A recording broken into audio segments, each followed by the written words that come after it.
ভাই, কল দেন, কল দিয়ে বেরোয় আসেন। এই যে এই মোটরের দেখেন, এই সাউন্ডটা অতিরিক্ত সাউন্ড হয়, ঠিক আছে? এই সাউন্ডটার জন্য আসলে কি করব বুঝতেছি না। আপনাদের যদি কারো জানা থাকে আমাকে একটু জানাবেন। মানে লিফট অফ করে অন করলে পরে এই মোটর রান নেওয়ার সময় একটা ভাইব্রেশন, একটা আওয়াজ বের হয় আর কি। তো এই আওয়াজটা একটু বিকট হয়, এটা অবশ্য নিচে থেকে শোনা যায়, গ্রাউন্ড ফ্লোর থেকে।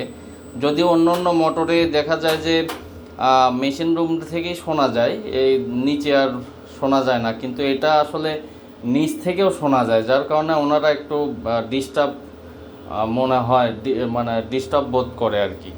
তা আসলে এই সাউন্ডটা বন্ধ করার জন্য আসলে কি করতে হবে, যা যদি কোনো বড় ভাইয়ের যদি বিষয়টা জানা থাকে আমাকে একটু জানাবেন।